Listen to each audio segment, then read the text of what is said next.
निर्मित जो भिन्न भिन्न प्रकार की जो स्थलाकृतियां हैं आदि के बारे में अध्ययन करेंगे। सबसे पहली बात इसमें देखिए, पवन चलती क्यों है। तो ये पवन है अर्थात हवा जो है, हवा चलती क्यों है। एक क्वेश्चन होता है कि हवा क्यों चलती है। इसका आंसर मैंने पहले की जो क्लास है उसमें समझाया था आपको। क्वेश्चनों के आंसर, पवन क्यों चलती है तो वायु दाब में अंतर के कारण जो पवन है चलती है। यानी हवा क्यों चलती है तो वायु दाब में अंतर के कारण ये जो हवाएं हैं एक क्षेत्र से दूसरे क्षेत्र की ओर चलती रहती है। और ये जो वायुदाब में अंतर होता है, वायुदाब में अंतर, इस वायुदाब के अंतर को दाब प्रवणता के नाम से जाना जाता है। यानी वायुदाब में जो अंतर होता है इसे दाब प्रवणता के नाम से जाना जाता है। पूछ लिया जाए आपसे कि पवन क्यों चलती है तो आप यहाँ बताएं कि पवन क्यों चलती है। वायु दाब में अंतर के कारण। यानी पवन क्यों चलती है, पवन क्यों चलती है वायु दाब में अंतर के कारण। और वायु दाब में जो अंतर होता है, इस वायु दाब के अंतर को क्या कहते हैं, इसी को कहा जाता है दाब प्रवणता। दाब प्रवणता ना, वायु दाब में जो अंतर उसको क्या कहते हैं, दाब प्रवणता कहा जाता है। अब बात आती है कि वायु के द्वारा जो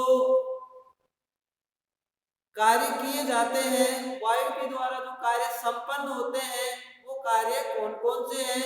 और यहाँ पे अपन जिस तरीके से नदी की स्थलाकृतियों के बारे में पढ़ा, नदी के कार्य पढ़े, सेम उसी तरीके से यहाँ पवन के भी 3 कार्य होते हैं। पवन के 3 कार्य कौन कौन से हैं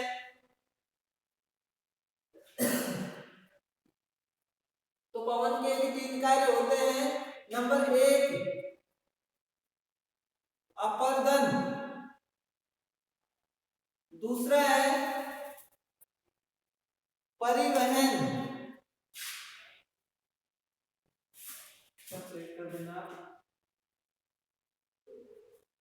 और तीसरा होता है निक्षेपण। ये 3 कार्य हैं और ये कार्य अपन ने नदी के बारे में पढ़े, यहाँ पर पवन के बारे में भी इन्हीं कार्य जो 3 कार्य हैं इन कार्यों के बारे में चर्चा करेंगे। यानी नदी के द्वारा सबसे पहले मिट्टी का अपरदन किया जाता है। मिट्टी एक स्थान से अपरदित होकर दूसरे स्थान तक जाती है, जिसको क्या कहा जाता है, परिवहन कहा जाता है। और जहां जाकर मिट्टी जमा होती है उसको निक्षेपण कहा जाता है। तो यहाँ तक आपके 3 कार्य जो हैं समझ में आ गए होंगे। हाँ जी,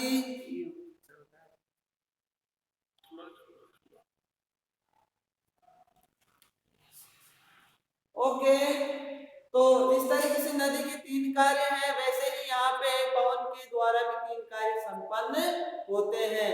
आइए अब एक एक कार्य के बारे में अपन अध्ययन करते हैं। सबसे पहले जो पवन का अपरदनात्मक कार्य है इसके बारे में अपन अध्ययन करेंगे। देखिए पवन का जो अपरदनात्मक कार्य है, ये अपरदनात्मक कार्य किस तरीके से संपन्न होता है। फर्स्ट तो जिस तरीके से अपन ने वहां पे नदी के कार्य पढ़े हैं, सेम वैसे ही यहाँ पे पवन का जो है अपरदनात्मक कार्य संपन्न होता है।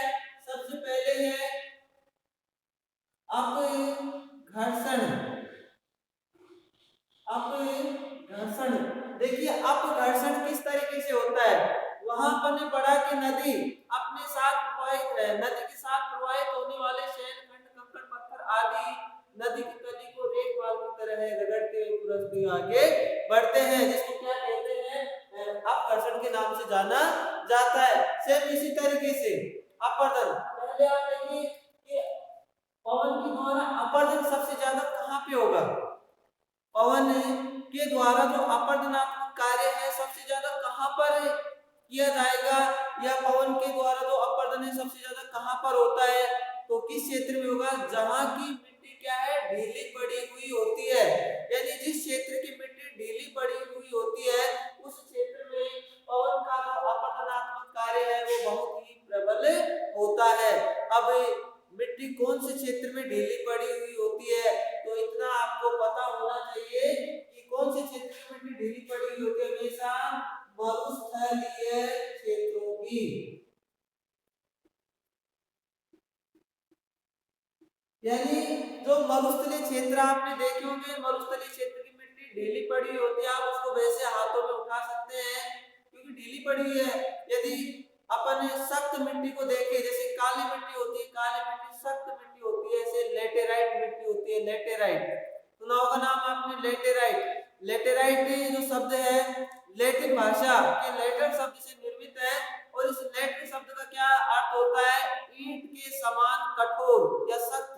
ईंट जो होती है ईंट के समान कठोर। ऐसे जो काली मिट्टी होती है, काली मिट्टी सूखने के पश्चात बहुत ही सख्त हो जाती है और उसको आप इस तरीके से नहीं भर पाते, बिल्कुल नहीं निकलेगी। जबकि जहां पर मरुस्थलीय मिट्टी का जमाव, वहां पर आप उसको आसानी से अपने जो हाथ है उसमें उस मिट्टी को उठा लेते हैं। क्यों उठा लेते हैं, क्योंकि वह मिट्टी ढीली पड़ी हुई है, और जो मिट्टी ढीली पड़ी हुई होती है वो मिट्टी वायु के द्वारा सर्वाधिक अपरदित होती है। और मरुस्थलीय क्षेत्रों में आपको पता होगा कि जो वायु होती है, पवन जो होती है, मरुस्थलीय क्षेत्रों में बिना रुकावट के तीव्र गति से प्रवाहित होती है।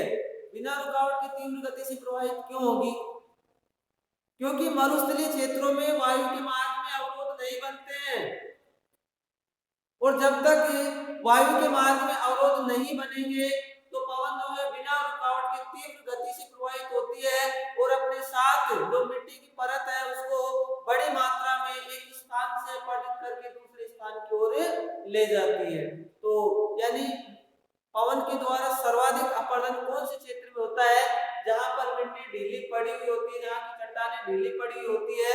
और ये चट्टानें कहां पे पाई जाती है, इस प्रकार की मरुस्थलीय क्षेत्रों में। यानी मरुस्थलीय क्षेत्रों की जो चट्टानें हैं ढीली पड़ी हुई होती है, और यहाँ पर जो पवन का अपरदनात्मक कार्य है ये बहुत तीव्र गति से संपन्न होता है। अब अपन देख रहे हैं इनके कार्य, जैसा कि अपघर्षण। अपघर्षण समझ में आ रहा है सभी के, चेक कर लीजिए समझ में आ रहा है आपके। ओके,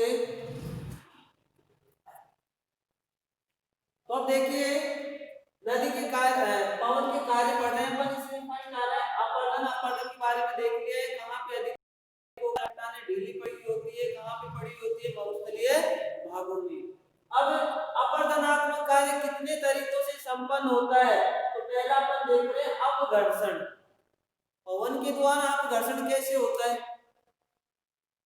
तो पवन या हवा के साथ अपरदित होकर उड़ने वाले शैल खंड, कंकड़, पत्थर जो भी है, कण उड़ते हैं मिट्टी के, हमेशा ध्यान रखना, मोटे मोटे कण जो है, तो जब हवा तेज गति से चलती है तो वायु के साथ अपरदित होकर उड़ने वाले शैल खंड या धूल के जो कण होते हैं, मिट्टी के जो कण होते हैं, वो अपने मार्ग में आने वाले धरातल को रेगमाल की तरह उलझते हुए, रगड़ते हुए आगे बढ़ते हैं।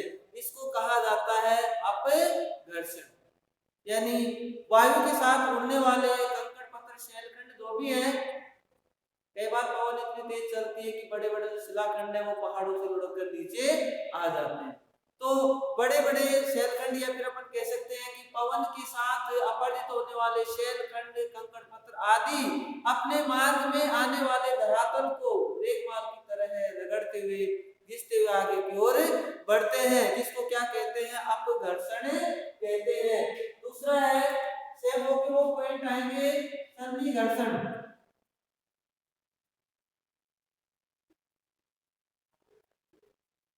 देखिए सन्निघर्षण, सन्निघर्षण क्या होता है, जिस तरीके से अपन ने नदी में पढ़ा है सेम उसी तरीके से यहाँ पे कि वायु के साथ उड़ने वाले शैल खंड, कंकड़, पत्थर आदि परस्पर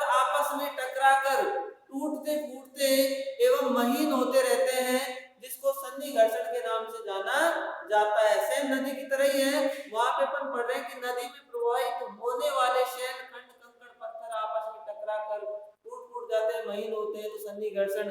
यहाँ पे अपन पवन के बारे में पढ़ रहे हैं कि पवन के साथ अपरदित होने वाले शैल खंड कंकड़ पत्थर जो भी है परस्पर आपस में टकराकर टूटते फूटते रहते हैं, जिसको क्या कहते हैं, सन्नी घर्षण कहते हैं। ओके, नेक्स्ट तीसरा पॉइंट इसमें अपवाहन। अपवाहन, वहां पे आपने क्या पढ़ा था, गोलीकरण। यहाँ पे आप पढ़ रहे हैं अपवाहन। गोलीकरण में तो क्या हुआ कि जल में जो घुलनशील पदार्थ है वो जल के साथ घुलकर अपना स्थान छोड़ देते हैं, तो गोलीकरण हो गया। लेकिन अब यहाँ पे वायु है, पवन है, इसमें गोलीकरण नहीं होगा, क्योंकि पवन में जो मिट्टी है घुलती नहीं है। तो यहाँ पे क्या होता है कि अपवाहन, अपवाहन का अर्थ है ट्रांसफर, हवा के साथ उड़ना। तो यानी जो पवन के द्वारा क्या होता है कि जो मिट्टी है या चट्टाने हैं धीरे धीरे अपरदित होकर आगे की ओर बढ़ती रहती है। आज मिट्टी यहाँ तक पहुंचते, फिर आगे यहाँ पहुंचे, आप बढ़ते हैं कि मरुस्थलीय क्षेत्र में जो बालू रेत के टीले होते हैं, पढ़ते भी होंगे कि मरुस्थलीय क्षेत्र में पढ़ा होगा भी आपने कि मरुस्थलीय क्षेत्र में जो बालू रेत के टीले होते हैं उनको बालू का स्तूप कहते हैं। और ये बालू का स्तूपों की आकृति यदि अर्धचंद्राकार होती है, अर्धचंद्राकार, तो उसको बरखान कहा जाता है। ये जो बालू का स्तूप है इसके बारे में पढ़ा होगा भी, तो एक क्षेत्र से दूसरे क्षेत्र में ये बालू का स्तूप धीरे धीरे ट्रांसफर होते रहते। कैसे होते हैं, तो जैसे इस तरीके से आप देखिए ये बालू का स्तूप है, यहाँ पर इधर से पवन चल रही है, ऐसी क्या होगा, यहाँ की मिट्टी धीरे धीरे अपरदित होती जाएगी और इधर की ओर बढ़ती जाती है। इस तरीके से बढ़ती जाती है, आगे की ओर मिट्टी बढ़ती जाती है इस तरीके से। तो यहाँ पे देखो पहले यहाँ तक थी, फिर अपरदित होकर यहाँ पे पहुंच गया टीला, इस तरीके से ये जो है आगे की ओर बढ़ता जाता है। इस तरीके से इसको कहा जाता है अपवाहन। यानी वायु के वेग के साथ जो मिट्टी है एक क्षेत्र से मिट्टी की परत दूसरे क्षेत्र की ओर बढ़ती रहती है धीरे धीरे, इसको अपवाहन के नाम से जाना जाता है। तो आपके ये जो सारे अपरदन के जो कार्य हैं समझ में आ गए होंगे, किस तरीके से अपरदन होता है। अपघर्षण, सन्नी घर्षण और अपवाहन, तीन प्रकार से जो अपरदनात्मक कार्य है ये संपन्न होता है। किसी को कोई प्रॉब्लम यहाँ पर चेक कर लीजिए।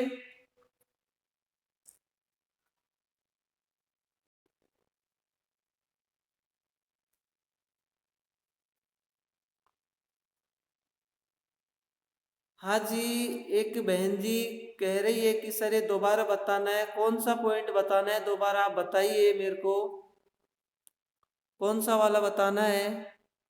तीनों ही बताने हैं, इन सबको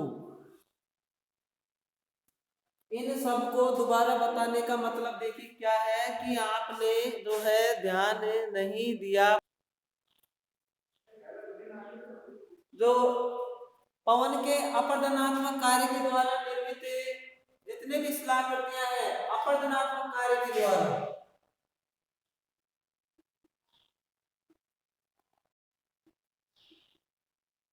पवन के अपरदनात्मक कार्य के द्वारा निर्मित जितने भी शिलाकृतियां हैं उनको वन बाय वन अपन पढ़ेंगे क्रमबद्ध रूप से। फर्स्ट अपन पढ़े देखिए दीपाभगिरी,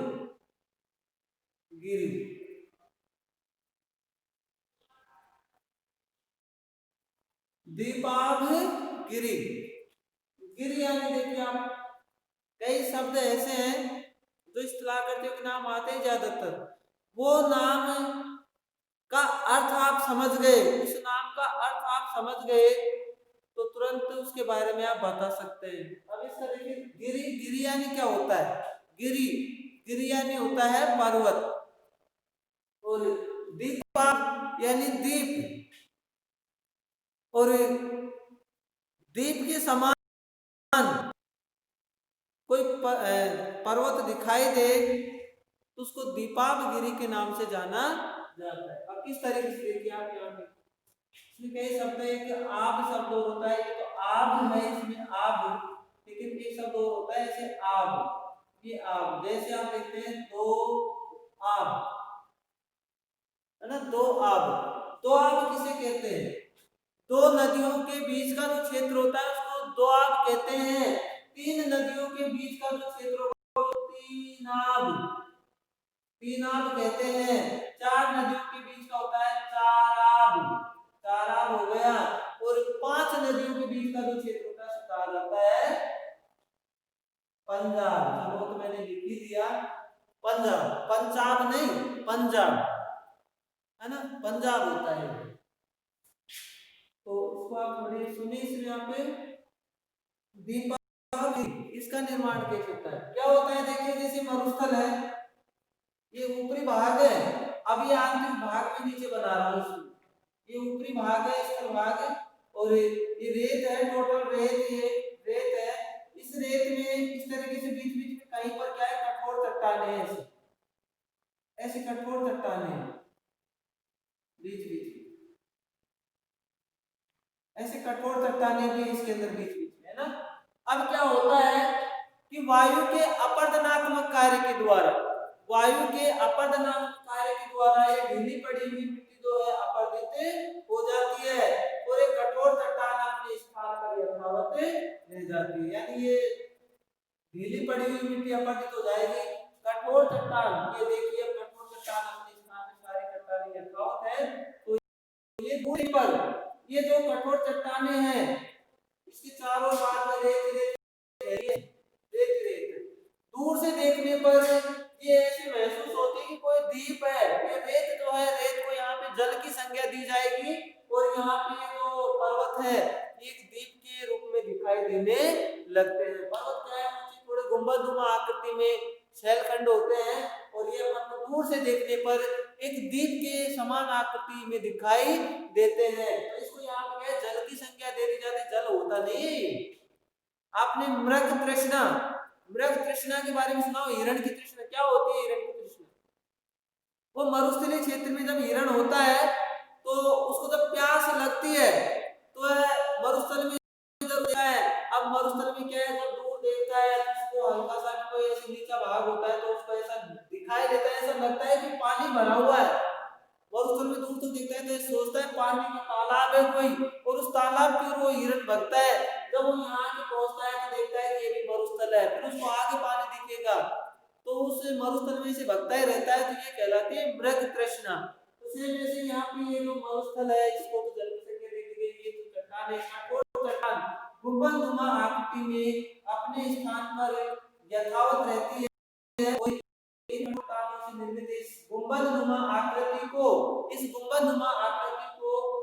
दीपावगिरी के नाम से जाना जाता है, दीपावगिरी। और इन्हीं को भी कहते हैं। अभी तो आप दीपावगिरी के नाम से इन्हें ध्यान में रखें। तो ये आपके समझ में आ गया होगा, दीपावगिरी। ओके,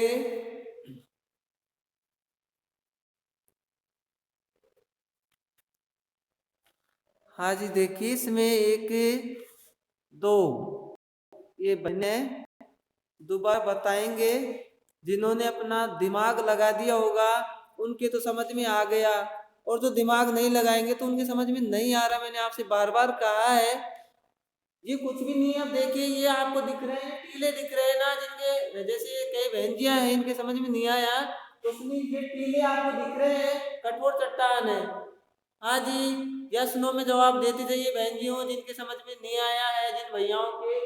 ये जो टीले दिख रहे हैं सबको दिख रहे हैं?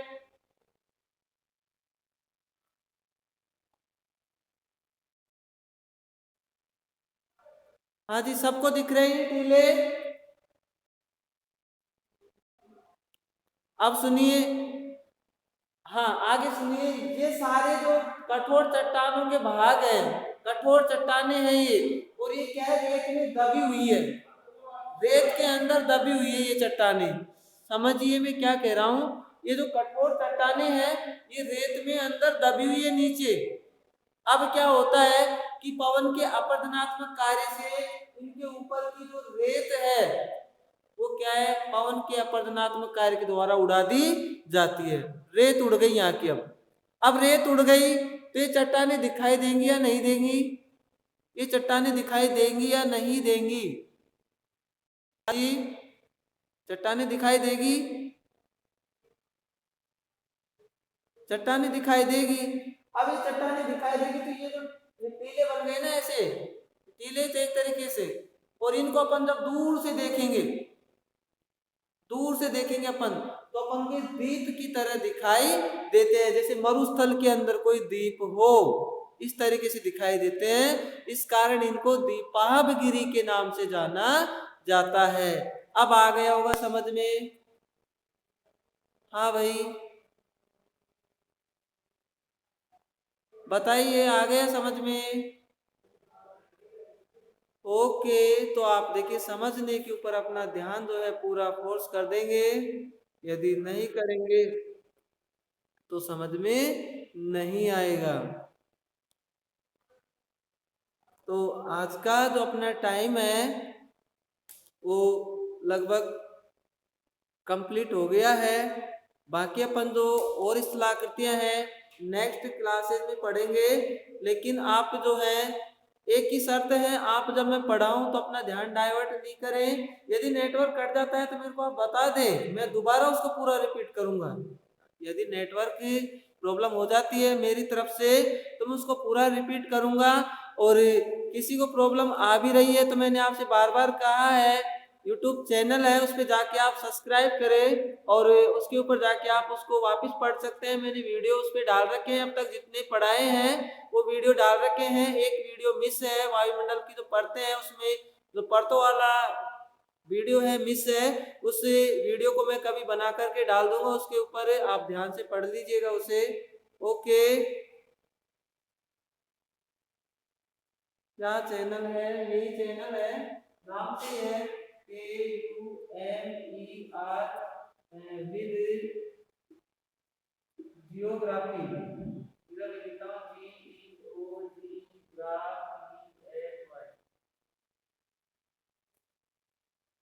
ओके, हाँ आप पढ़ सकते हैं। ये नाम है ई लगाना है या ए मत लगाना, कुमेर KUMER।